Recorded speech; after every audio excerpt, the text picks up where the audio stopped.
Hello! What's up? I don't know why he has a Snuggie on. This is epic. You know it's epic.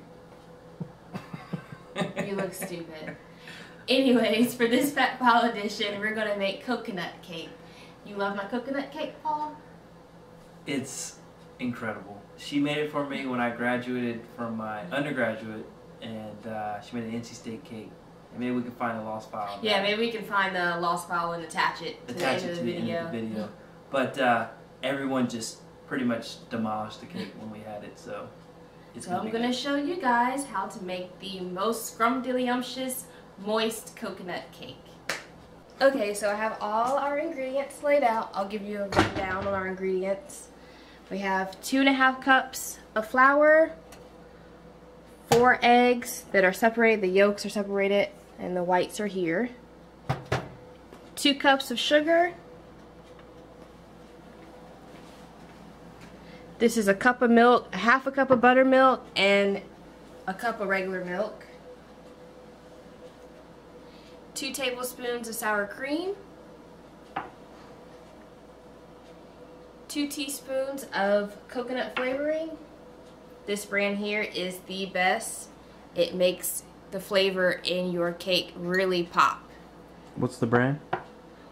Lorraine Professional Kitchen is Emulsions. Oh, emotions. And we have about 3/4 cups of coconut, and it is sweetened coconut flakes. Yeah. And we also have 2 sticks of butter. Land O'Lakes butter is the best butter to use. Unsalted. Unsalted for your cakes. Please get Land O'Lakes. Don't try to be cheap. I know it's expensive. Go ahead and get Land O'Lakes. So what we're going to do, the first step is to cream our butter and sugar together. And what's this handy dandy device here? What do we got here? What are you talking about? What is this? Yeah. It's my mommy gift, KitchenAid, that now I can finally put to use because I didn't use it when I was pregnant. I was too tired to bake. So we're going to go ahead and put our sugar in. And our butter.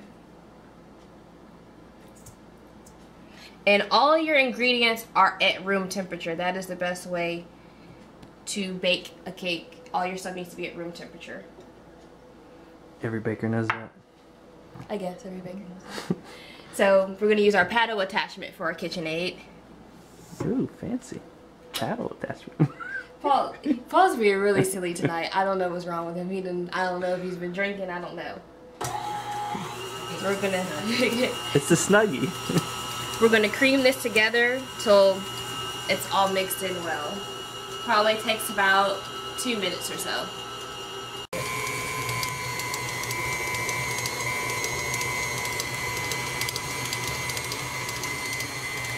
So a little nerd alert. So as an engineer, I can appreciate the mechanics of this KitchenAid over here.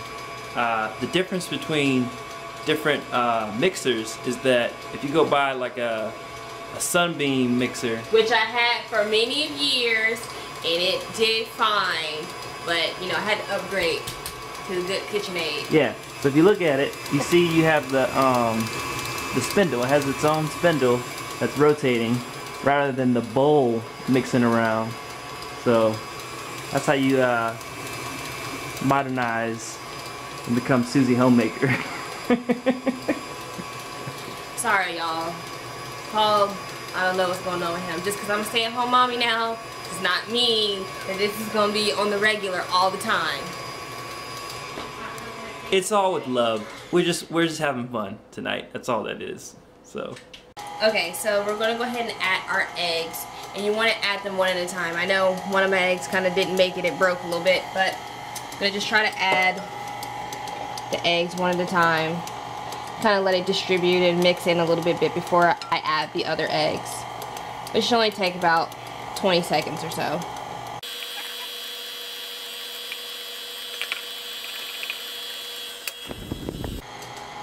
Now I'm going to add my 2 tablespoons of the coconut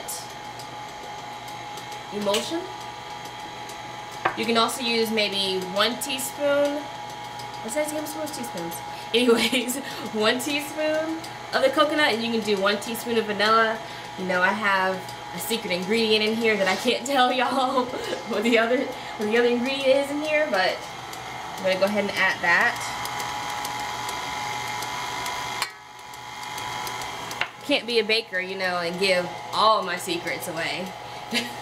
Now we are ready to add our flour and our milk. And you want to kind of alternate doing this. You want to add flour, a little bit of milk, then add flour, a little bit of milk. Don't just dump everything on there all at one time.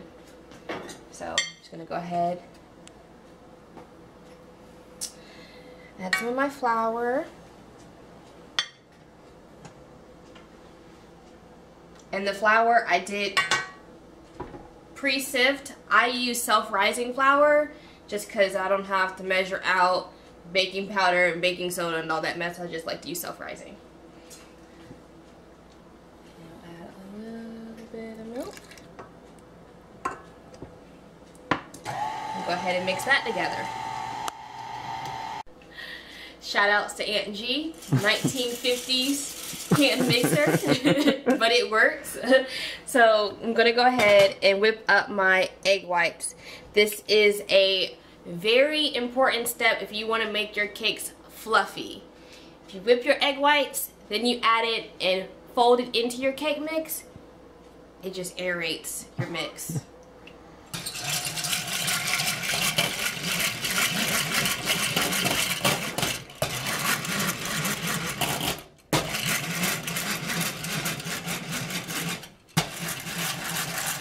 I don't know how they mix cakes and stuff with this thing, but you get a workout. I guess we should go back to doing that.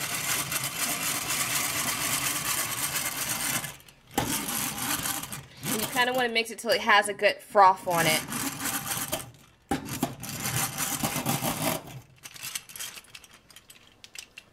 Okay, once we've got a good peak on our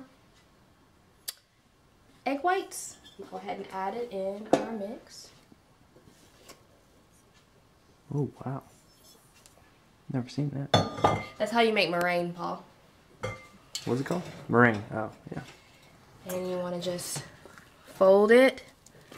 You don't want to like stir or whip it. You just kind of want to fold it in.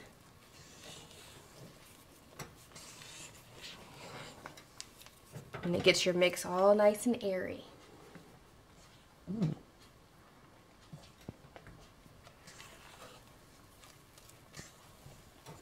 You want to fold it till it's good and distribute it throughout. And since I will be folding this in as well, I will go ahead and add my coconut at this point, because that's going to be folded in. And add my sour cream.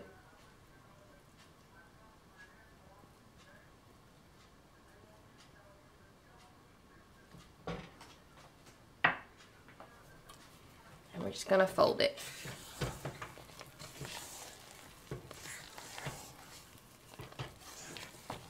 Just keep folding.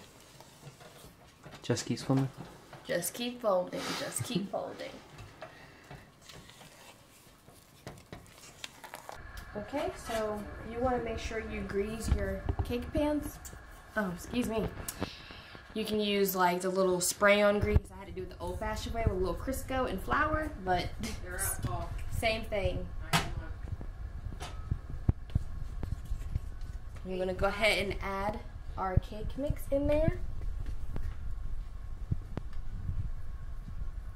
Paul is up on my head.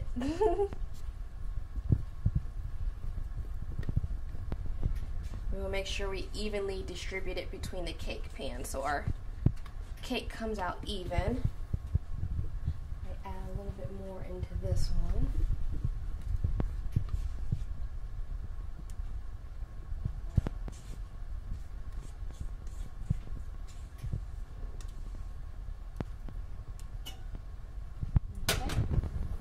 And you want to shake it, shake it, shake it, shake it, shake it, shake it, shake it. Have fun doing this. Shake it, and twist.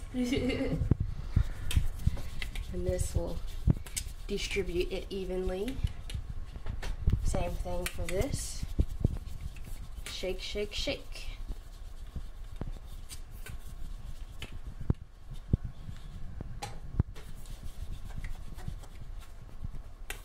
Then you want to hit the bottom of your pan, get out those air bubbles. The air bubbles are popping. I also let them sit for probably about 5 minutes, just so they can get even more even and some of the air bubbles pop out.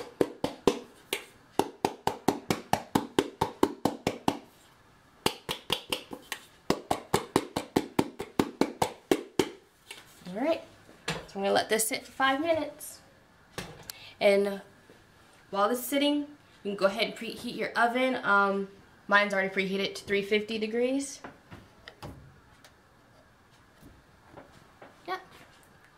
Okay, so they've been sitting for 5 minutes now. We're going to go ahead and add it in the oven in the center.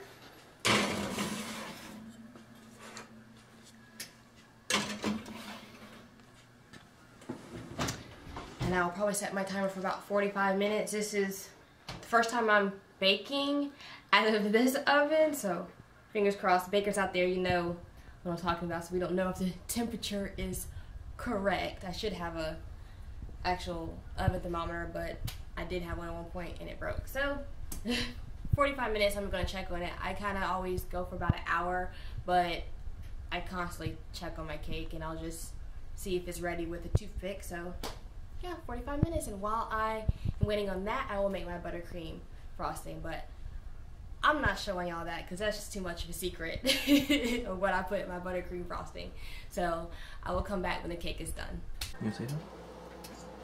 Just checking on it real quick. Let's see. Got a couple more minutes, Couple more minutes. Speaking of a couple more minutes, Mom's over here munching on popcorn. We got this delicious icing that secretly was made. Do a little dipperoo. You do a little dipperoo. Sweet and salty. How is it, Mom? That is like the best, most delicious frosting I've ever tasted. It's delicious. Alright, we're going to test it. Clean. Clean, and we're done. So we're going to let this sit and completely cool. And I'll probably decorate it tomorrow since it's kind of late. I'm trying to get some shut-eye because our son finally is sleeping. Alright, so I finished the coconut cake. I, frosted it with buttercream frosting. I didn't share, my recipe for buttercream, but I will put a link in the description box for Wilton's buttercream. That'll give you a nice base to start by. For your buttercream, you probably want to just kind of try and play with different things to make the flavor stand out. You have to have the right balance. Or if you're lazy and you don't feel like making buttercream, you can just, get the store-bought frosting, frost your cake that way. But I went ahead and toasted some coconut in the oven and topped it, and we're about to grub down. I hope you enjoyed watching this video. If you liked it, please like, comment, share, and subscribe to keep seeing more of these fat files. Our delicious coconut cake. I'm so ready to eat. It smells so good.